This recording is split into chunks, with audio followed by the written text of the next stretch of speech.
스바냐 3장 16절 말씀.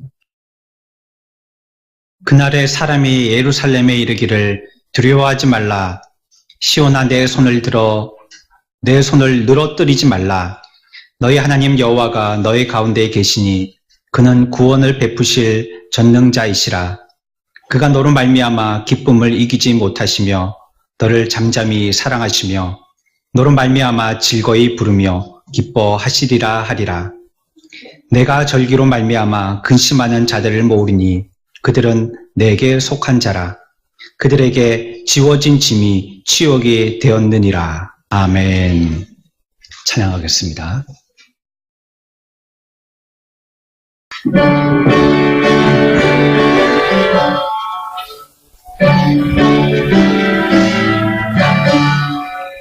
십자가 군병되어서 예수를 따를 때 무서워하는 마음으로 주 모른 채 할까. 나의 주 예수 그리스도 나를 속량했으니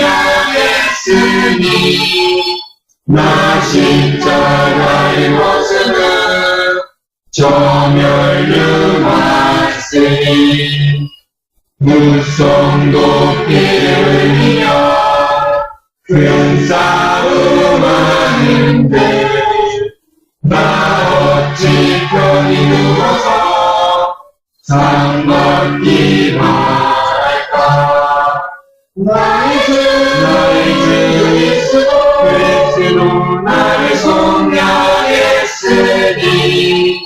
나 십자가의 모습은 저멸류 왔으니 이제 양만은 세상에 수많은 원수들 날 유혹하고 외치나 내 주만 따르니 나의 주 그리스도 나를 속량했으니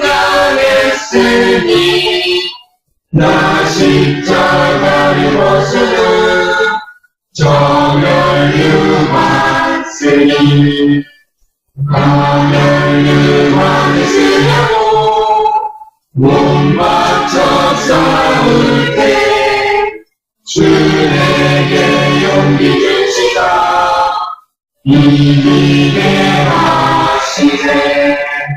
나의 주 그리스도 나를 속량했으니 나 십자가의 모습은 저멸류 왔으니 승리의 그날이 이르러 십자가 군병들 괴가를 불러 영광을 주님께 돌리니 나의 주 그리스도 나를 속량했으니 나 십자가의 모습은 저멸류 왔으니.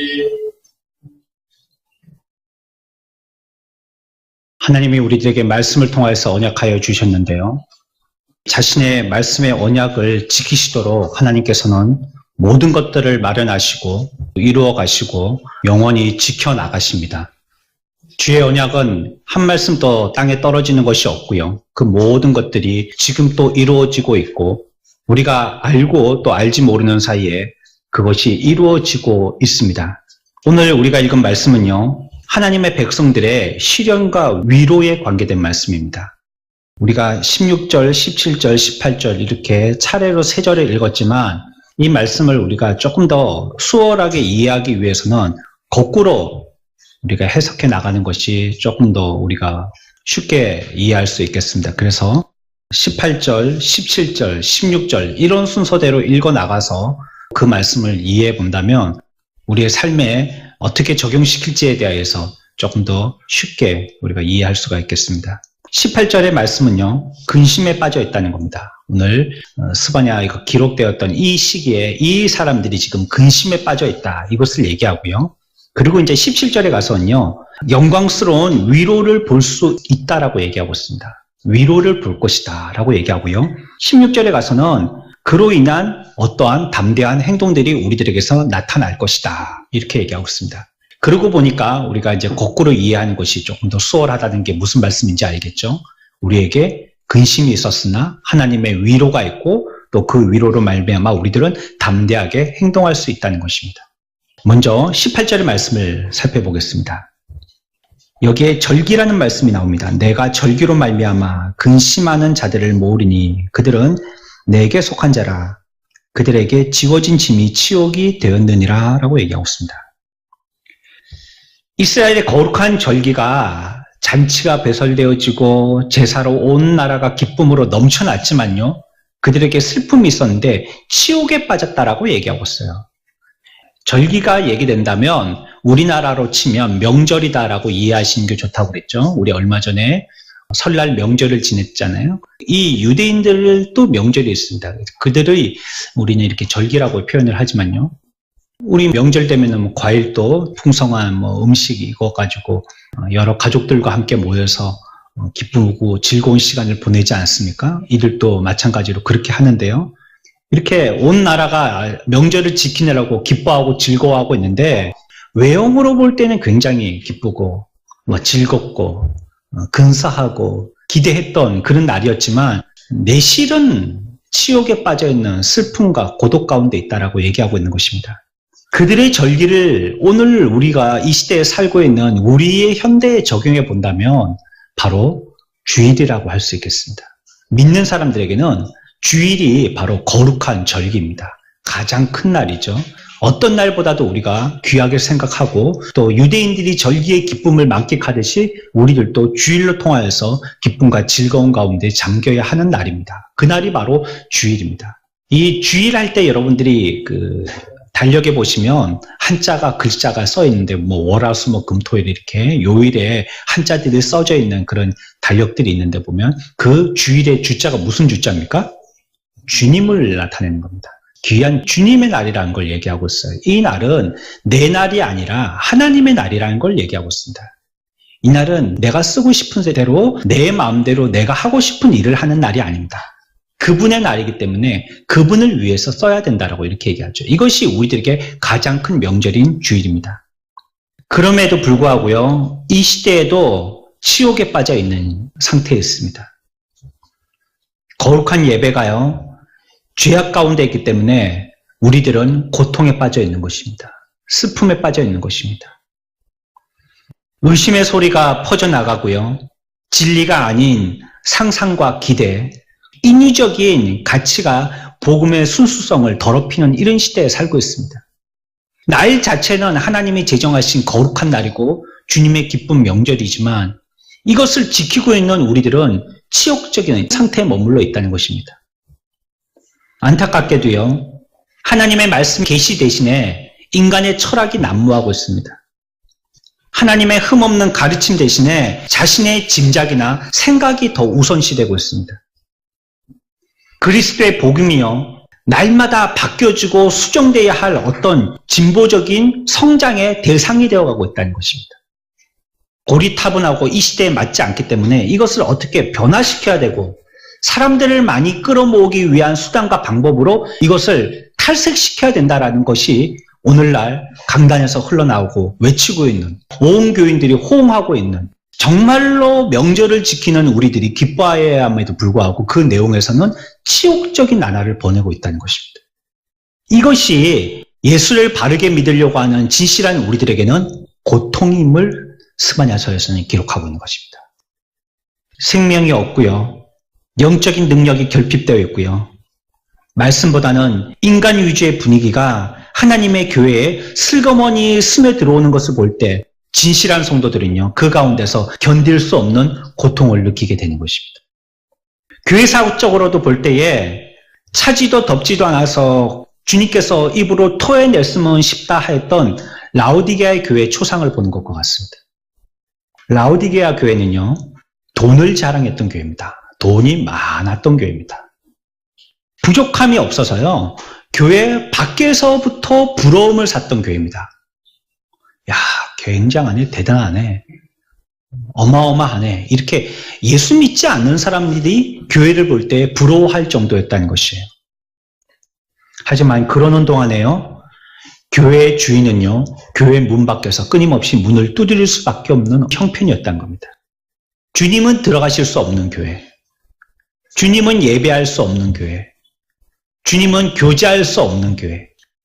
하지만 자기들끼리 자화자찬하는 교회, 그 교회의 모습이 바로 라오디게아 교회의 모습이었다는 것입니다.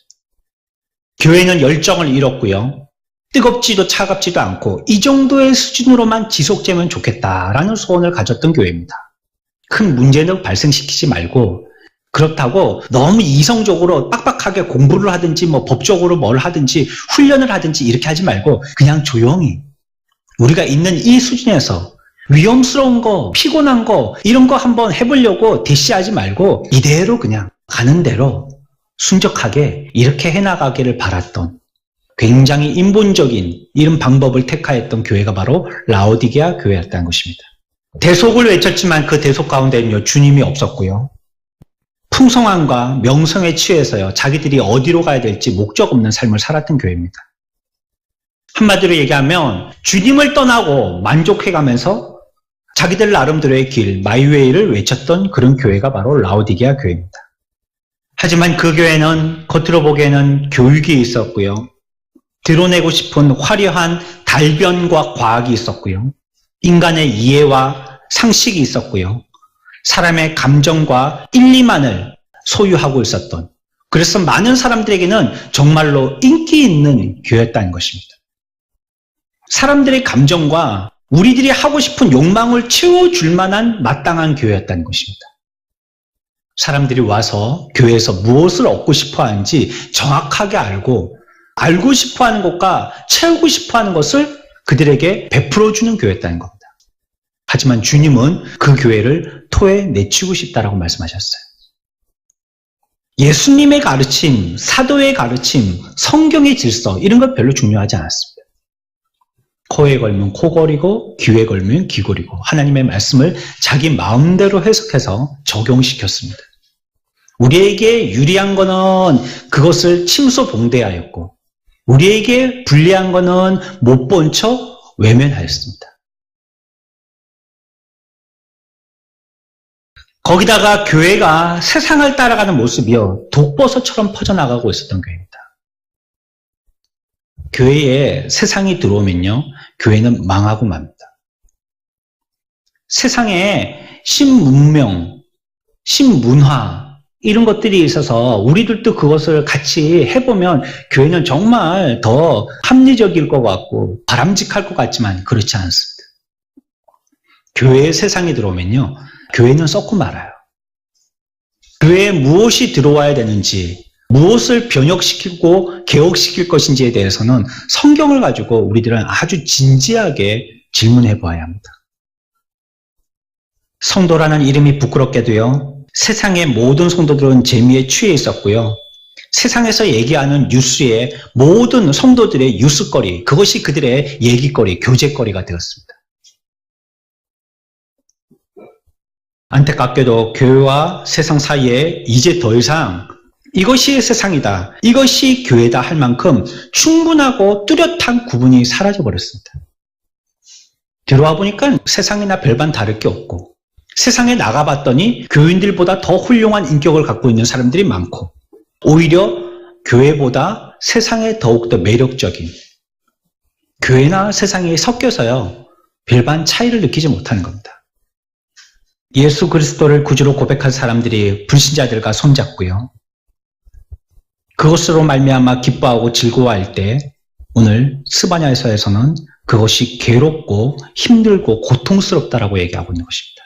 그게 교회로 봐서는 건전한 성도들, 진실한 성도들과 교회로서는 그것이 치욕적이라는 것입니다.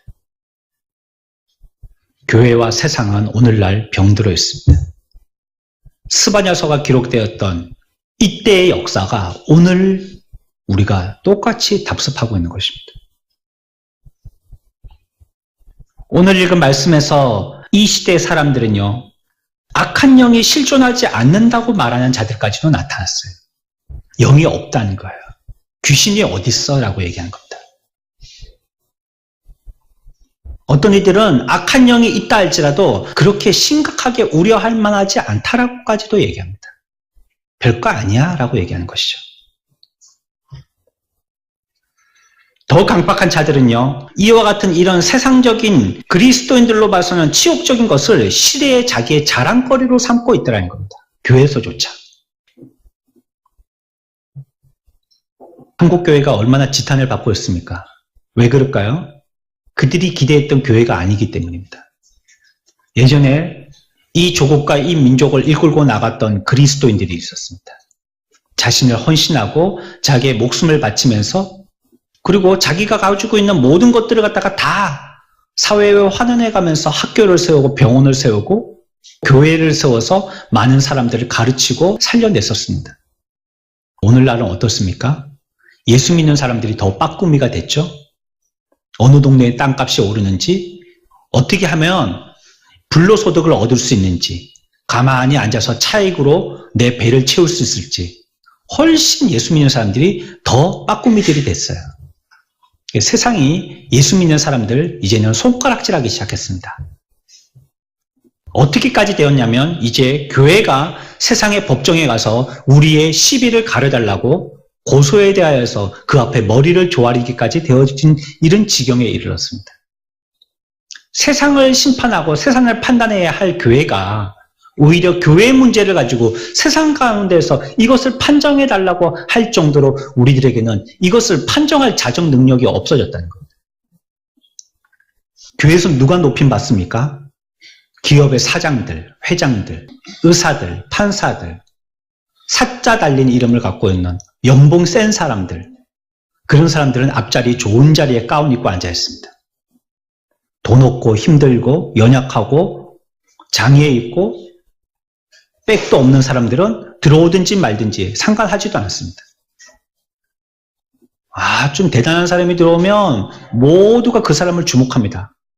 하지만 초라한 사람이 들어와 보면 뭐 있으나 없으나 뭐 왔다가 예배하고 가겠지, 눈에 들어하지도 않았습니다.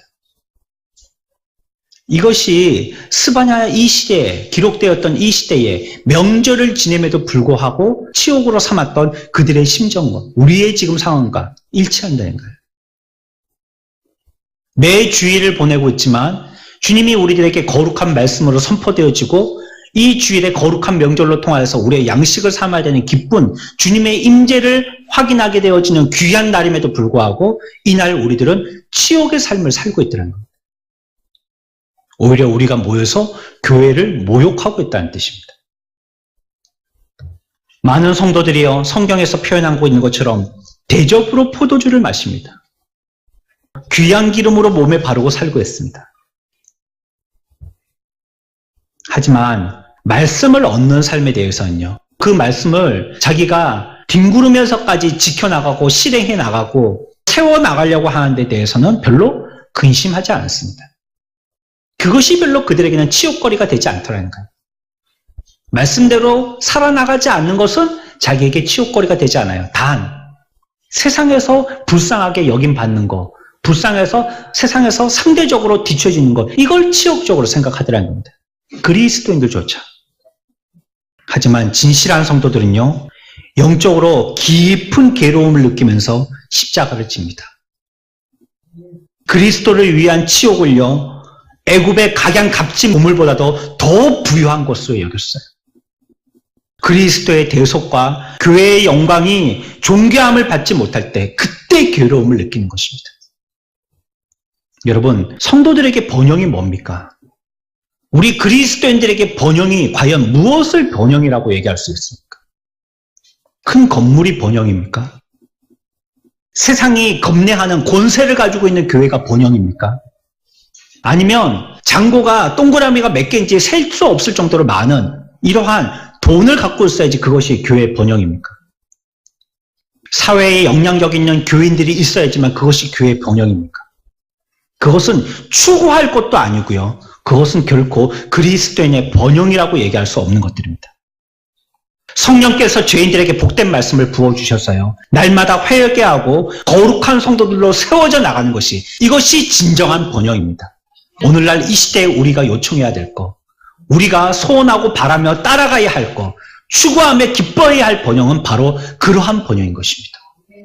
내 죄가 지적당할 때 내 죄를 놓고 하나님 앞에 회개하는 것, 하나님 앞에 말씀에 비교하여서도 내가 거룩지 못함이 탄로 났을 때 하나님 앞에 회개하고 더욱더 거룩하기 위해서 흰옷으로 예복을 단장하려고 애를 쓰고 노력하는 삶의 모습에 보이는 것, 이것이 교회의 참된 번영입니다. 엘리의 아들 비느하스의 아내가 한 말이 있습니다. 사무엘상 4장에 나오는데요. 비느하스와 엘리, 그러니까 시아버지와 자기 남편이죠. 이 두 사람이 전쟁에 나가서 같은 날 같이 죽었습니다. 그때 이 비느하스의 아내가요, 전쟁에 나가서 동시에 같은 장소에서 함께 죽었다는 소식, 이 소식을 듣자 까무러치면서 이렇게 얘기했어요. 영광이 이스라엘에서 떠났도다. 물론 그 말은 자기의 시아버지가 돌아가신 슬픔과 자기의 남편을 잃은 슬픔에서 기인된 그러한 고백일 것입니다.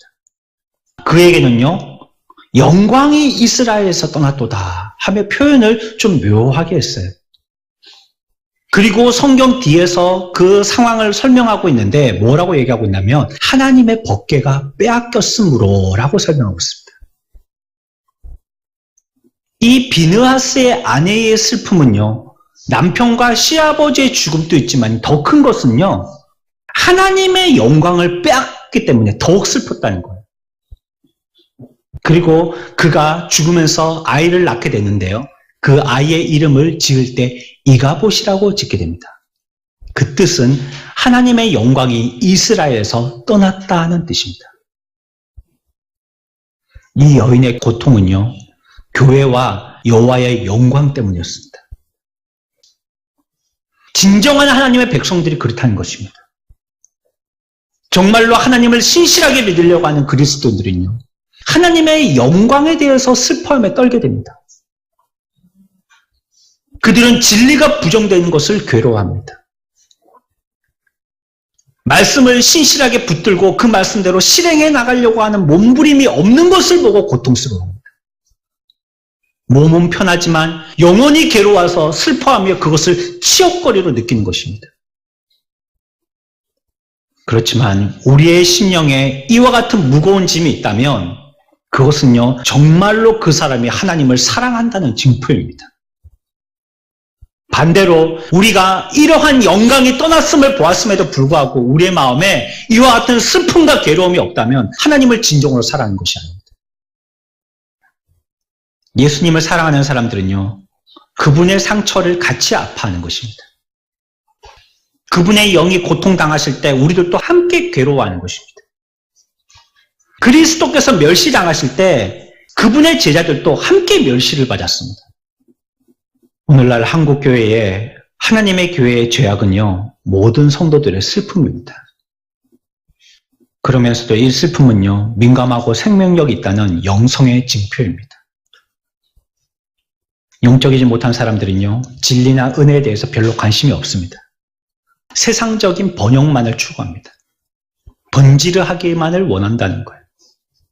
은혜고 뭐고 진리가 뭐고 이거 별로 관심이 없다는 거예요. 이들은 물질, 자신의 수치, 자기의 체면에 더 신경 씁니다. 하지만 하나님께 속한 사람들은요, 진리가 버림받는 것보다 차라리 스스로 핍박받기를 더 택하는 것입니다. 사랑하는 우리 선한목자교회 성도 여러분, 우리 모두가요, 세상에 속해 죽은 부유한 교회보다도요, 차라리 가난하지만 거룩한 열정을 사모하는 교회 저와 여러분들이 되시기를 축원합니다.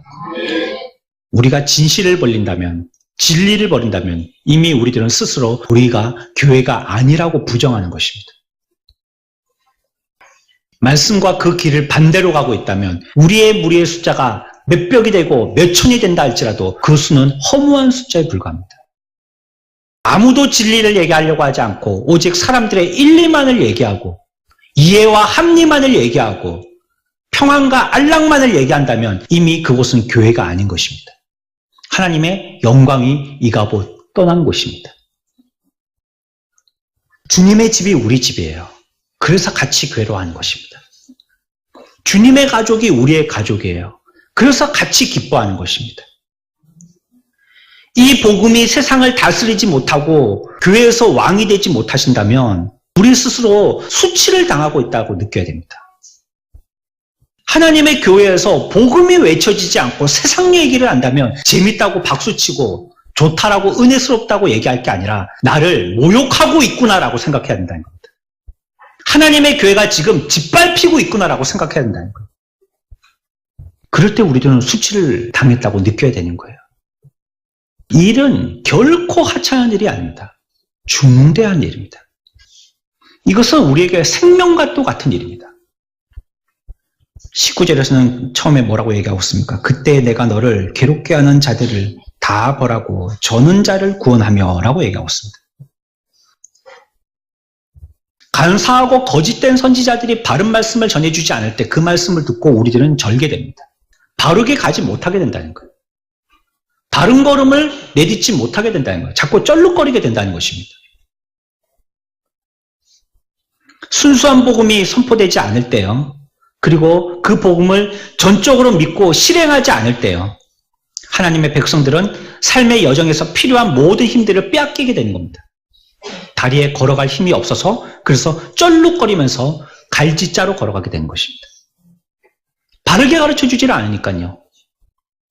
성경의 말씀의 진리를 갖다가 이게 어렵다, 힘들다, 이해하기 어렵다, 이거는 뭐 우리하고 이 시대에 너무 동떨어진 것이다 하고 왜곡하고 그 말씀을 인위적으로 해석하고 내게 복이 되도록만 적용하고 해서 바르게 갈 길을 안 가르쳐 주는 겁니다. 이쪽 가다가 쿵 부딪히고 로봇 청소기처럼 저쪽 가다가 쿵 부딪히고 온데 쿵쿵 부딪히면서 갈지자로 가지 똑바르게 못 가게 한다는 거예요. 오늘날 거짓 선지자들이 이 모양을 하고 있다는 거예요. 왜? 싫은 소리 하면 교인들이 안 보이니까. 고치라 하면 기분 나빠서 다른 교회 가니까. 교회에서 바른 소리 못 하고 있는 겁니다. 여러분들 교회 뭐 하려고 옵니까 그러면? 구약과 신약, 우리가 약 먹고 나으려고 오는 거 아니에요? 우리가 병들어 있기 때문에 죄 가운데 있는 이 죄를 갖다가 씻어내고 거룩하고 하나님의 바른 백성들의 삶을 살기 위해서 말씀을 먹고 고쳐지려고 오는 거 아닙니까? 근데 의사가 처방합니다. 이제 술 드시면 안 됩니다. 이제 담배 피시면 안 됩니다. 이제 하루에 30분씩 꼭 운동하셔야 됩니다. 30세 때 밥 먹고 나서 꼭 약을 챙겨 먹어야 합니다. 라고 얘기해 주는데 그 말이 기분 나쁜 겁니다.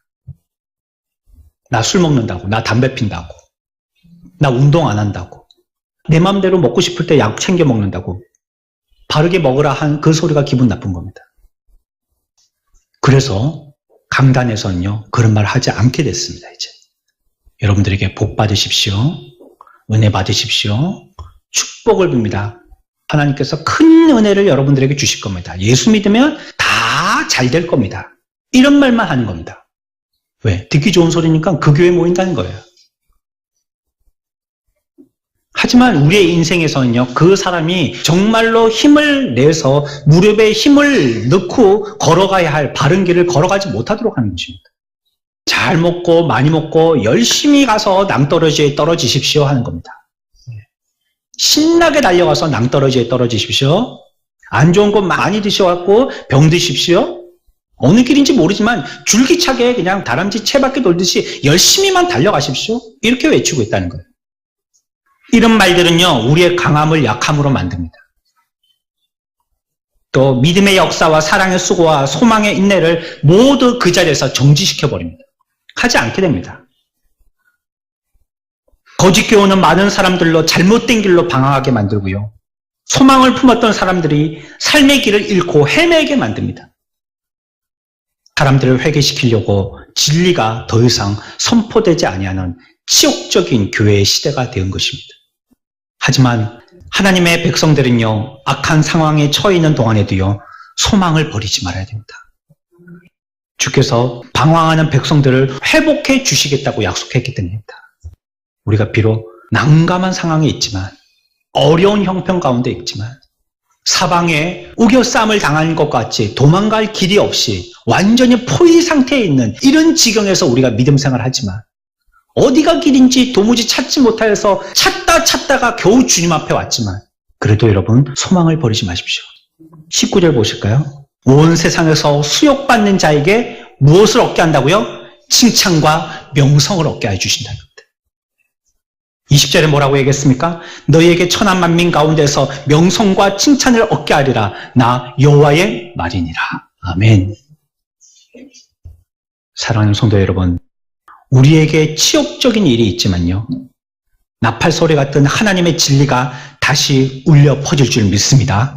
하나님이 우리에게 진리를 말씀하여 주시고 우리의 강당에서 진리의 생수가 흘러 넘치고 우리가 그것을 진리의 샘물로 달게 받아 마실 때 하나님은 다시 우리들을 수욕에서 명쾌하여 주시며 칭찬과 명성을 얻게 하여 주신다고 말씀했습니다. 진리로 돌아오십시오.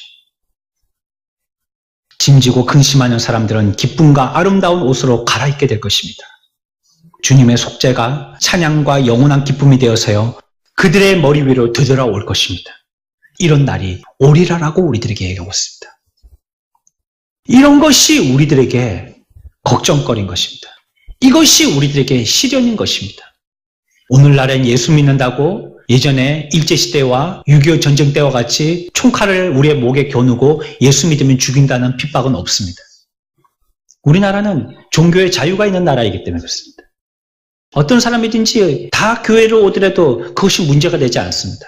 마음껏 찬양 불러도 되고요. 마음껏 성경 읽어도 되고 마음껏 기도해도 됩니다. 한데 오늘날의 우리의 상황은요, 그 시대보다 더욱더 치욕적인 상황이 됐어요. 그러한 대적이 없으니까 우리는 보이는 대적이 아무도 없다라고 생각하고 이제 우리의 갈 길을 우리 스스로 결정하기 시작했다는 거예요. 그러나 우리들에게 위로하여 주셨습니다. 주님은 우리들을 그냥 내비두시지 아니하시고 치욕적인 상태에 머물게 하지 아니하시고 우리들을 위로하시더라는 것입니다. 영광스러운 위로의 이유가 무엇인지 우리들에게 말씀하십니다. 무엇이 우리들에게 위로가 되는지 말이죠. 그것이 17절에 있는 내용입니다. 첫 번째는요, 이 시대에 우리의 큰 위로는 바로 우리의 하나님에게 있다는 것이에요. 하나님이 우리들에게 위로가 된다는 것입니다. 우리가 주님 부르죠? 그 주님이 주자가 무슨 뜻이냐면요, 우리의 목적을 바꿀 수 있다는 뜻입니다. 내가 어떤 삶을 살더라도 주님을 위해서라면 우리의 목적을 바꾸겠습니다. 그게 주님이죠.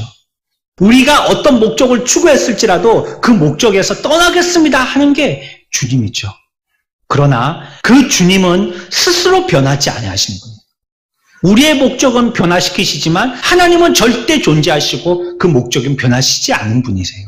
그 하나님은 영원한 생명의 하나님이세요. 그렇기 때문에 우리가 하나님 앞에 나오면 위로를 얻게 되는 것입니다. 하나님의 자녀는요, 하나님을 소유하고 있습니다. 우리의 마음속에 하나님이 우리가 영접하고 모셔드릴 때에 우리 마음속에 계십니다. 그 말은요, 만물보다도 더 크고 많은 것을 우리가 소유하고 있다는 것입니다. 이 세상의 모든 것을 우리 것으로 삼는다는 것입니다. 왜? 그 만물의 주인인 하나님이 우리와 함께 하시기 때문에. 그분이 내 속에 있기 때문에 만물의 모든 것들보다도 더 크고 더 많은 것이 우리 가운데 있다는 것입니다. 우리가 그래서 낮의 해가 밤의 달이 우리를 상하지 못하도록 우리들을 지키시고 우리는 풍성한 가운데 있게 하겠다고 하나님이 약속하셨습니다. 그 하나님이 우리의 하나님이기 때문에 그 하나님으로 우리들은 위로받는다는 거예요. 없어도 말이죠. 비참해도 말이죠. 만유가 다 그분에게서 나옵니다. 그분으로 말미암아 나옵니다. 그리고 만유가 없어져도요, 그 모든 것들을 하나님은 회복해 하실 수 있기 때문에 없어진들 걱정할 필요가 없다는 겁니다. 그 하나님이 우리 가운데 계시기 때문에. 그리고 그 하나님은 세상 천지를 모두 말씀으로 창조하셨어요. 그분이 우리 가운데 계신 것입니다. 시간은 하나님께 아무 영향을 끼치지 못합니다. 어려움이 폭풍처럼 덮쳐와도요, 우리를 범할 수가 없는 것입니다. 왜냐하면 하나님이 우리들에게 보호자가 되어주신다는 거예요. 어미새가 새끼새를 날개 품 아래 품고 비가 오고 뜨거운 태양볕을 가리고 보호하여 주는 것처럼 하나님이 우리에게 그렇게 하신다는 것입니다. 주 하나님은 온전한 우리의 하나님이시고요, 전적으로 우리의 하나님이신 것입니다. 하나님의 지혜와 통찰력, 모든 능력과 불변이요, 다 우리 안에 있는 하나님이 지니고 계시기 때문에 우리를 또 그것을 우리의 것으로 삼는다는 겁니다. 교회가 아무리 초라하게 곰팡이 냄새나는 지하에 처해 있다 할지라도 교회는 여전히 하나님의 말씀에 따라서 세워지고요. 온전하고 충만하신 하나님에 의해서 공급받는 것입니다. 교회가요, 돈이 있어서 교회가 하는 게 아닙니다. 이 중에 돈 있는 사람이 누가 있습니까? 하지만 하나님이 세우셔요. 하나님이 이루어 가시는 겁니다. 우리가 아무리 연약하다 할지라도 그래서 우리의 능력에는요, 한계가 없는 것입니다. 왜? 하나님이 무한하시기 때문에. 전능하신 하나님이 우리의 하나님이시기 때문입니다. 로마서 8장 31절에 뭐라고 얘기했습니까? 만일 하나님이 우리를 위하시면 누가 우리를 대적하리요? 하나님이 우리의 편이시니 아무도 우리를 적대할 자가 없다는 것입니다. 그 하나님이 우리 가운데 계신다는 것, 이것이 우리들에게 위로가 되는 것입니다. 하나님은 어려울 때 우리 가운데서 멀리 떨어져 계신 분이 아닙니다. 우리와 함께 하시는 분이십니다. 요한복음 1장 14절에요. 말씀이 육신이 되어 우리 가운데 거하신다는 겁니다. 딴 세상에 계셔가지고 그리스 신화에 나오는 것처럼 사람의 세상과 신의 세상에 따로 있어서 신은 이렇게 팔짱 끼고 인간들이 하는 게 어떻게 하고 있는지 쳐다보는 하나님이 아니시라는 거예요.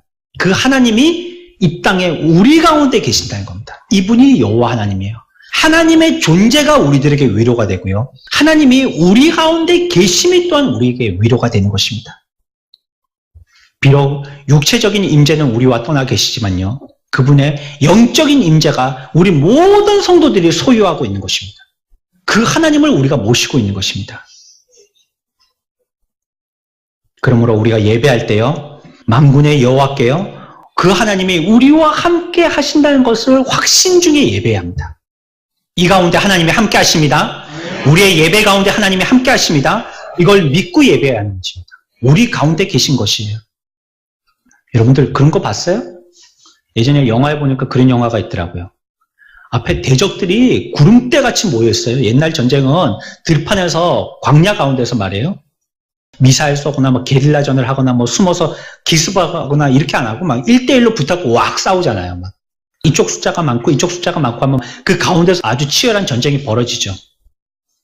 저쪽에 적군들이 너무 많은 거예요. 우리 아군들이요, 기가 다 죽었어요.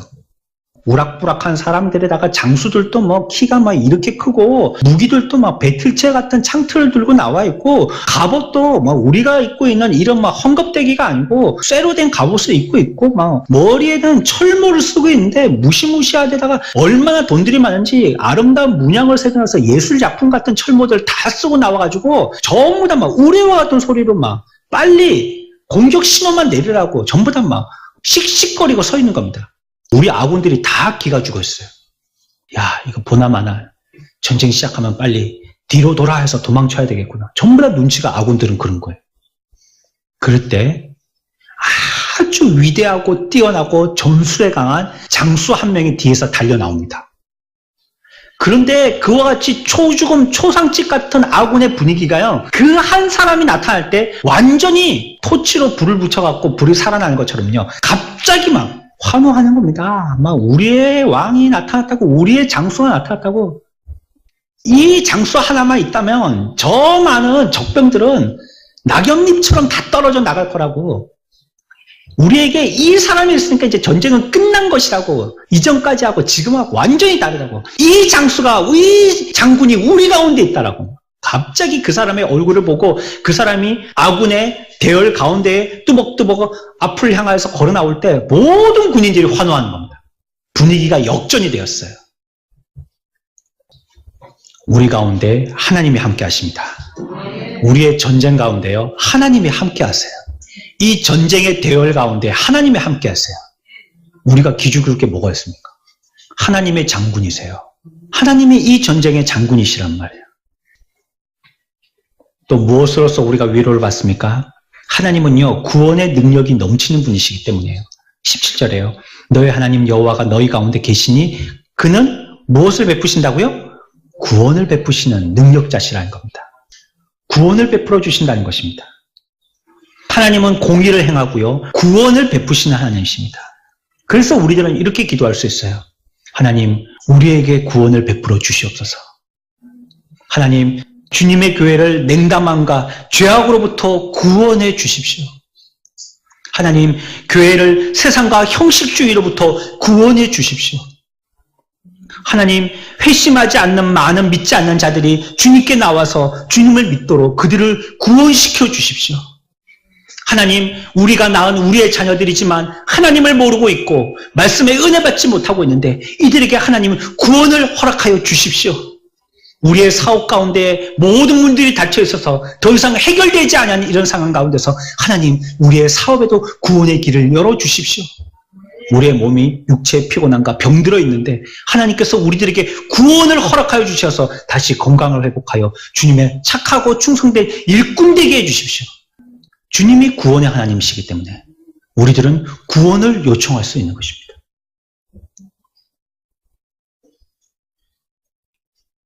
제가 세미나를 가게 됐는데요. 바로 교회 옆에요. 마트가 있었는데 그 마트는요. 한두 개를 파는 마트가 아니고요. 박스떼기로 파는 마트예요. 전부 다 박스예요, 박스. 물론 한두 개 팔기는 파는데요. 다 박스예요. 이름도 보지도 못했던 거. 이렇게 재놓고 근데 그게 삽시간에 다 팔려나갑니다. 얼마나 큰지. 그런데 가서 학교 앞에 문방구에서 파는 눈깔 사탕, 딱지 그런 건 안 팔아요. 우리가 하나님께도 나와서 그런 것입니다. 하나님은 우리들에게 모든 것을 다 공급하여서 주시는 하나님이시거든요. 하나님은 우리들에게 다 주실 수 있는 구원을 주시는 분이시거든요. 그 큰 구원을 박스떼기로 사야 할 구멍가게 없는 그걸 달라고 하는 거예요. 세상에 가서 세상 사람들에게 구원을 달라고 하는 거예요. 우리의 영혼의 구원을 달라고 하는 거예요. 우리의 삶의 구원을 달라고 하는 거예요. 세상에는 그런 거이 없어요. 저와 여러분들은 하나님 앞에서 화려한 말쟁이가 되지 말고 구원을 구하는 구원의 능력자들이 되시기를 소원합니다. 여러분들이 가시는 곳곳마다 주님이 우리들에게 베풀기를 원하시는 것처럼 구원의 길들이 열려져야 합니다. 복음은 복음으로 영혼이 구원받을 때 가장 확실하게 그것이 복음임을 입증하는 것입니다. 우리에게 구원이 없다면 복음이 될 수가 없어요. 우리에게는 구원이 있기 때문에 복음이 되는 것입니다. 세 번째, 하나님은요, 사람들에게서 기쁨을 찾으신다는 거예요. 17절에 뭐라고 얘기했습니까? 그가 너로 말미암아 뭘 이기지 못해요? 기쁨을 이기지 못하는 겁니다. 우리를 보고 하나님이 기뻐하신다는 거예요. 이것이 우리의 위로가 된다는 거예요. 자녀들이 언제 의기소침하죠? 부모한테 인정 못 받을 때. 야, 내가 이래봤자 부모가 별로 안 좋아하시나 보다. 이럴 때 의기소침합니다. 근데 부모가 작은 아이들의 몸짓에도 리액션이 완전히 이러면서 놀래가지고 박수를 하고 기뻐하고 칭찬하고 하면요, 아이들이 기가 사는 겁니다. 야, 네가 밥 한 공기를 다 먹었어. 밥 한 공기 먹는 거 배고프면 먹는 거 아닙니까? 하지만 어린 애기일 때는 많이 먹는 게 좋은 거니까, 야, 네가 젖병을 2병이나 한꺼번에 먹었어. 그러고요.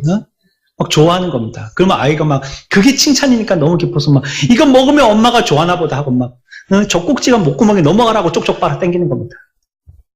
하나님이 우리를 기뻐하신다니까요. 우리에게 위로가 되는 거 아닙니까? 하나님은요, 우리에게요, 독생자의 피로 말미암아 구속받게 해주셨습니다. 예수 그리스도 말고는 이 세상에 구원자가 없습니다. 예수로 말미암지 않고는 구원받을 자가 천하 만민에게 주신 적이 없다고 말씀하셨습니다. 예수 그리스도로만 구원받을 수 있습니다. 성령에 의해서 우리가 소생되는 걸 또 바라세요. 그것이 하나님의 기쁨이세요. 자기의 아들을 죽이시면서 우리가 구원받게 되는 것. 그로 말미암아 우리의 죽은 영혼이 살아나서 하나님을 찬양하게 되는 것. 그것이 그분에게 기쁨이 되는 것입니다. 우리 교회가 아무리 적고 좋은 수가 모여있다 할지라도요, 주님은 우리 교회로 인하여서 기뻐하십니다. 여러분들 한 사람 한 사람이 아무리 초라한 모습으로 있다 할지라도요, 주님은 여러분들의 모습을 위해서 기뻐하신다는 거예요. 그런데 그 기쁨이 얼마나 기쁜데 이기지를 못하시는 하나님은. 주체를 못하시는 기쁨이 여러분들을 보면 우리는 슬퍼하고 두려웠답니다. 그렇지만 현재 이 상태가 앞으로 어떤 결과가 나타날지 하나님은 아시기 때문에 우리가 이런 슬픔 가운데 있지만 하나님은 뭐 하세요? 기뻐하시는 겁니다. 우리는 모르지만 하나님은 알고 계시거든요. 17절에 또 뭐라고 얘기하고 있습니까? 잠잠히 사랑하신다라고 얘기하고 있습니다. 하나님께서 우리들로 통하여서 자기의 만족을 삼으신다는 거예요. 하나님의 백성들이 주님께로 돌아오는 데는요, 많은 상고가 있었습니다. 하나님은요, 예수님 안에서 기쁨을 찾으셨어요. 독생자가 만드신 그 구원의 결과물로 통하여서 기쁨을 삼으셨어요. 그분 안에 있는 모든 자로 말미암아 기쁨을 삼으시는 것입니다. 이것이 우리가 기뻐할 수 있는 이유예요. 아직 우리는 우리가 원하는 대로 되지 못했습니다. 하지만 우리가 느리지만요, 분명히 우리들은 조금씩 하나님 앞으로 나아가고 있습니다. 우리가 스스로 만족해야 할 수 없다 할지라도요, 이 불완전함이 우리에게서요, 그리스도 예수 안에 있는 완전한 평안을 빼앗아가지 못하게 되는 것입니다. 주님이 우리들을 잠잠히 사랑하시는데 그 안에서 잠잠히 우리가 평안을 누리지 못할 이유가 없는 것입니다. 우리를 그와 같이 사랑하시기 때문이죠. 여호와는 결코 변치 않으십니다. 하나님의 우리에 대한 사랑은요, 결코 방해꾼이 없어요. 방해할 수 없어요. 하나님은 자신의 목표를요, 하나님의 방법과 때에 따라서 이루어 가시는 것입니다. 그리고 교회를 잠잠히 사랑하시는 것입니다. 여러분들 이런 경험 있으시죠? 저도 우리 집 아이들이 3명이 있다니까. 아이들이 나오면 이제 하루가 멀다 하고 목욕시키지 않습니까? 아이들의 피부는 얼마나 고운지 모르죠. 완전 말랑말랑하죠. 그 느낌을 아직 잊을 수가 없어요. 말랑말랑한 거. 이렇게. 저는 이렇게 스치면서 만져보기보다도 이렇게 콕콕 찔러보거든요. 찐빵 찌고 나서 콕콕 이게 익었나 만져보듯이 콕콕 찔러보면 쏙 들어갔다 쏙 나왔다. 그 느낌이 너무 좋았어요. 엄마가요, 아이를 갖다가 따뜻한 미지근한 물속에 담겨놓고요. 아이 욕조에다 담궈놓고 미지근한 물에다가 불린 다음에요, 아이 때를 벗겨 지우기 시작합니다. 아이고 가만히 누워있는데 왜 그렇게 가락국수가 많이 나오는지 몰라요. 이렇게 물에다가 불려놓으면요, 애기들 때밀이 있죠. 밀면요, 때가 뽀독뽀독뽀독 하고 나옵니다. 근데 아이가 그거 아파해요. 앙앙하고 울어요 막. 그리고 막 꺼주 손수건 나중에 깨끗한 물에 손에 이렇게 해가지고 엄마 손가락에 이렇게 감아갖고 입 안에 닦아주고 치아 이런 데도 닦아주고 그렇게 콧구멍도 닦아주고 귀도 닦아주고 이러지 않습니까? 아이가 막 진절머리를 냅니다. 하지 말라고, 좀 하지 말라고, 가만히 좀 냅더라고 막 물속에서 막 발부둥을 칩니다. 하지만 아이는 울고 있지만요, 엄마는 좋아 죽습니다. 막, 아이고 깨끗해진다, 아이고 예뻐진다, 아이고 헌해진네, 막 밝아졌네 하고 막 머리에서부터 물을 확 끼얹어 버리고 막 넣었다 뺐다 몇 번 뭐 배추 담그듯이 담갔다가 깨면 애가 깨끗이 해지는 겁니다. 우리가 고통당하고 걱정스러워하고 괴로워하고 있으면서 내가 슬퍼하지만요, 하나님은 우리들을 사랑하시고 즐거워하신다는 거예요. 그 결과가 어떻게 될지 아시기 때문에. 이런 괴로움과 이러한 고통의 시간이 지나가고 나면 그 성도는 어떻게 될 거기 때문에, 목욕하고 나면 깨끗해질 거기 때문에 하나님이 아시는 겁니다. 아이는 비록 발부둥 치지만요, 아프다고 소리치지만요, 엄마는 뽀독뽀독 소리를 내면서 뻘겋게 때를 미는 겁니다. 교회가 고난과 핍박으로 어려움을 당하지만요, 깨끗이 씻음받는 동안 하나님은 사랑의 눈으로 우리를 잠잠히 보시는 겁니다. 조금만 참아라 아이. 아프지만 조금만 견뎌라 아이. 힘들지만 조금만 있어라. 신수헌해진다. 조금만 참아라. 엄마가 사랑의 눈빛으로 목욕시키듯이 우리를 보고 계신 것처럼 하나님이 그렇게 우리를 보신다는 겁니다. 근데 이 기쁨을 형용할 수가 없는 거예요. 이 땅에 있는 말로 표현할 수가 없는 거예요. 얼마나 기쁜지. 유튜브 영상에서 그런 걸 본 거 있습니다. 어떤 아이가 아이폰이 너무 갖고 싶은 거예요. 외국 영상이에요. 아이폰 노래를 부른 겁니다. 그 생일날 엄마가 아이폰을 사줬어요. 말을 못해요. 입이 벌어졌는데 뚜껑을 열어봤더니 박스만 있고 빈 박스였어요. 그게 뭐 영상의 끝이었습니다. 여기 성경에 잘 보십시오. 17절에 우리를 사랑하실 때 어떻게 사랑하신다고요? 할 말이 없어서가 아닙니다. 이 세상의 말로 표현할 방법이 없기 때문에 잠잠해지시는 겁니다. 하나님이 우리에 대한 사랑은요, 이 세상의 단어로 표현할 수가 없는 사랑이에요. 하고 입이 다물어지지 아니하는 사랑이라는 거예요. 그 사랑을 표현할 때 잠잠히 사랑한다라고 얘기하시는 겁니다. 침착한 사랑이다, 신사적인 사랑이다, 양반 사랑이다 이런 뜻이 아니에요. 너무 사랑한데 표현할 방법이 없다는 겁니다. 그래서 하나님은요, 가끔씩 우리들에게 너무 사랑한 나머지 침묵하실 때가 있습니다. 이거는 사랑의 표현입니다. 마지막으로 한 가지만 살피고 마치겠습니다. 너로 말미암아 17절에 즐거이 부르시며 기뻐하신다는 겁니다. 이 말은 노래 부른다는 겁니다. 여러분들 오늘 주보의 일면의 그림이 뭡니까? 한 여인이 노래하면서 춤추고 있죠? 이 말씀을 그림으로 그린 겁니다. 주님이 우리를 볼 때 이 여인과 같이 즐거이 춤을 춘다는 거예요. 여러분들, 저는 이 말씀을 묵상하면서요, 좀 웃음이 피식 나왔습니다. 여러분들 혹시 하나님이 노래 부르고 춤추는 거 보셨어요? 하나님이 노래하는 거 보셨어요? 한 번도 못 보셨죠? 한번 상상해 보십시오. 오늘 성경에는 분명히 나 때문에 얼마나 기쁜지 노래를 부르신다는 거예요. 노래를. 하나님이 노래 부르시는 거 한번 상상해 보시라는 거예요. 그런데 하나님은 1인조가 아니고 3인조예요. 3인조. 성부 하나님, 성자 하나님, 성령 하나님, 트리오가 3명이 나오셔가지고 합창을 하시는 겁니다. 노래를 부르고. 누구 때문에? 우리 때문에. 무슨 노래 부를까요? 안지나서나 당신 생각 이런 거 부를까요? 뭐?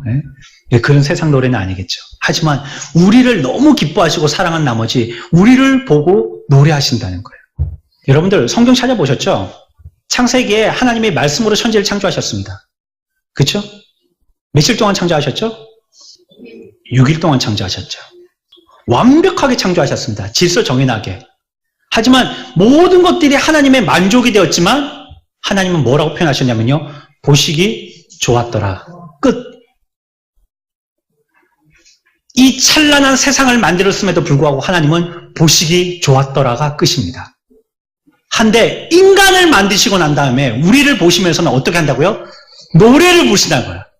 랄랄룰루 하고 하나님이 노래를 부르신다는 겁니다. 우리를 얼마나 사랑하시는지 하나님이요. 다윗이 채통 없이 승리하였던 복개가 들어올 때 자기의 속옷이 드러난지도 모르고 춤췄던 것처럼 우리를 보고 그와 같이 노래를 부르신다는 겁니다. 여러분들 나중에 말씀이 끝나고 나서 집에 돌아가셔서 하나님이 노래 부르시는 걸 한번 묵상해 보십시오. 얼마나 기뻐하시는지. 하나님의 우리에 대한 구속에 대한 희생은 너무나도 값진 것이었었습니다. 하지만 그것에 대한 결과물이 우리들이기 때문에 그게 너무 기쁘신 거예요. 비록 주님은 십자가에 죽으셨지만 그것이 너무 감사하고 기쁜 거예요. 우리가 구원받게 됐기 때문이죠. 이 시대를 살고 있는 저와 여러분들, 우리의 상황은 그렇게 녹록하지 않습니다. 예수 믿으면 모든 게 잘 된다고요. 그런데 예수 믿어 보면요, 힘든 거 그대로입니다. 어려운 거 그대로입니다. 오히려 예수 믿기 때문에 없는 환난과 핍박이 더 있을 수 있습니다. 하지만 우리의 영혼은 평안합니다. 아멘. 하나님이 함께 하시기 때문이죠. 이런 것을 볼 때에 세상과 같이 우리가 부귀영화를 누리고 있지 못해요. 그렇다 할지라도 하나님의 진리의 전인 하나님의 교회에서 말씀의 진리대로 펼쳐나오지 못한다면 이것처럼 슬프고 괴롭고 치욕적인 것은 없는 겁니다. 이것이 우리들에게 극한 괴로움이 돼야 되는 것입니다. 하지만 하나님은 우리에게 이와 같은 약속을 주셨어요. 우리를 사랑하여 주시고 위로하여 주시고 나의 하나님이 되어 주시고 모든 것을 이루어 주시는 하나님이시다 말씀하여 주셨기 때문에 그러한 지경에 있지만 소망 가운데 하나님을 바라볼 수 있는 것입니다. 이 시대를 살고 있는 저와 여러분들 소망을 가지고 우리가 붙들고 있는 진리를 놓지 않고 우리가 가고 있는 천성을 향한 걸음을 힘있게 끝까지 열심을 다해서 걸어가서 마지막에 천성에서 모두 만나게 되는 저와 여러분들의 삶들이 되시기를 축원합니다.